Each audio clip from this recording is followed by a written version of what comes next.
This is KTVO's Good Morning Heartland.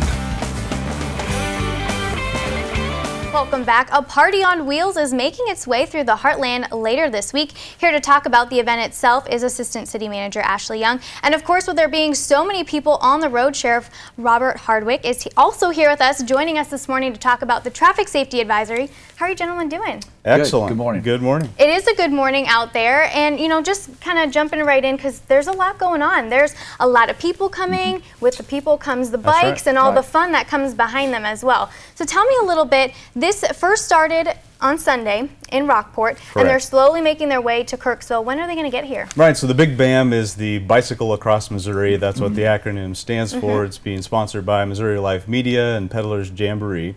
And as you mentioned, it's making its way across North Missouri, started in Rockport yesterday, ended the night in Maryville, and they'll be continuing across North Missouri until Wednesday night. They will stop in Unionville.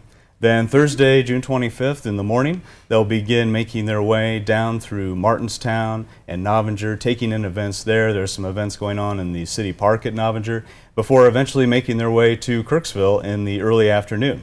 So they'll be routed through downtown, taking in all of the shopping and the restaurants that we have in the downtown. We'll have live music, an informational booth, a lot going on down there before they eventually make their way to Rotary Park, where they'll actually be staying overnight. And so we'll have live music, food, entertainment, and should be just a really great time for the riders and also citizens who are invited to come by and take in the festivities. So it should be a lot of fun. And also on top of that is a lot of business for our area businesses around here, and kind of bringing some people to Kirksville and to show what we have to offer. Absolutely. Anytime you have a couple thousand people come into town who want to eat and shop, it's a great boon to our local economy, which is part of the reason why, of course, we wanted to route them through downtown on their way to Rotary Park to help boost our downtown. And so we're looking forward to that as well. There are a number of benefits. Yes, and as Ashley said, 1,000 people had already registered, and that number is continuing to go up. So, Sheriff Robert Hardwick, what is this looking like as far as our traffic, and how can everyone stay safe on the roads? Basically, they're going to, their leg is going to come out of Putnam County down Highway 149. If everyone can recall, Highway 149 is a lot of ridgetop roads, hills, curves, things of this nature. So everyone has to slow down, be careful. The motoring public has to be aware of the large volume of bicycle traffic that we're going to have on the roadways on the 25th come through Martinstown, and then turn left, come into Novinger, turn left on Highway 6, and then travel to Kirksville. Now, Highway 6 is a little wider. There's some shoulders there, but on the same token you're going to have 1,000 bicycle riders, and they're not all going to be together. They're going to be maybe 20 together or 100 together, things of this nature. So as the motoring public topples and comes over the crest of these hills, they need to slow down and have the mindset that day, if you're going to travel that highway, to make sure that you slow down, because you're going to have a lot of delay or take an alternate route to Kirksville.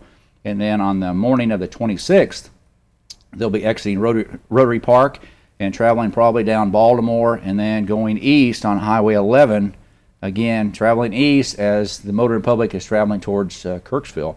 And on Highway 11, and Highway 11 again, there's parts of it that don't have an adequate shoulder. It's curvy, hilly.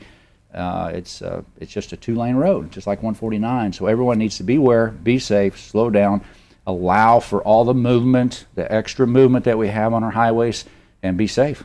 Absolutely, and I think the best way that we can go about planning and preparing is to have patience today while you're out on the roads, and just kind of get in that mindset for the whole week, and that way everyone is safe, not only those in the cars but especially those on the bicycles, because they don't have much protection out there for themselves. That's right.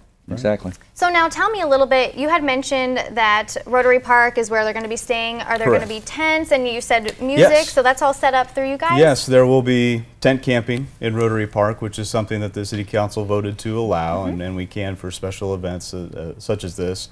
And that will be down below the amphitheater, unless there's inclement weather, and then we'll have to move them up to higher ground, obviously. But yes, there will be two bands playing that evening, one starting at 7:30, the other starting at 9, and then all of the entertainment will wrap up at Rotary Park at about 11 p.m. But there is an after party back downtown, again trying to bring more people to the downtown and drive commerce and economic development in the city by through this event. And so that will be going on afterwards, and then eventually they'll make their way back to Rotary Park and sleep for the night and then get up on Friday morning. So.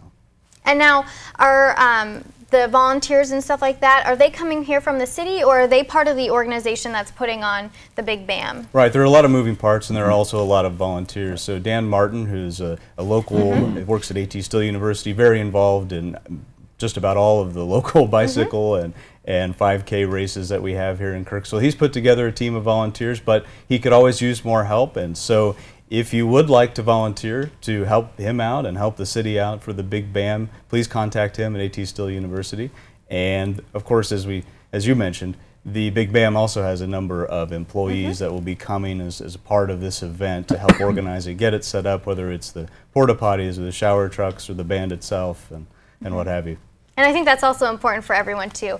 There will be places for you to go to the bathroom, for you to shower off, you know, just to enjoy your day and to kind of just clean up too. But at the same time, are we bringing on more officers to kind of patrol the roads, or how is that working? Basically, all the area law enforcement have met. We've had safety briefings with the Big BAM representatives. I'll have deputies in different locations throughout the county. I'm sure the Highway Patrol, of course, they'll be working. The Kirksville Police Department, everyone's going to be working. All my folks are on call just to monitor the situation in case something happens. There'll be also slow-moving vehicles with these bicycle riders, safety individuals in case someone would get dehydrated, things of this nature. So they've got some built-in safety factors with the traveling cyclists. So we all, want to pay attention to that and monitor the situation. If a situation does occur, that we'll be there to assist. Absolutely. Sure. Well, and of course, we're going to put all this information on our website, heartlandconnection.com. If anyone is interested in volunteering, like you said, we'll link up Dan's information as well as your guys', in case anyone has any questions. They'll bombard you today. Sure. Great. All right. Super. Well, thank you so much for joining me so early this morning. Thank you for having us. We'll be right back.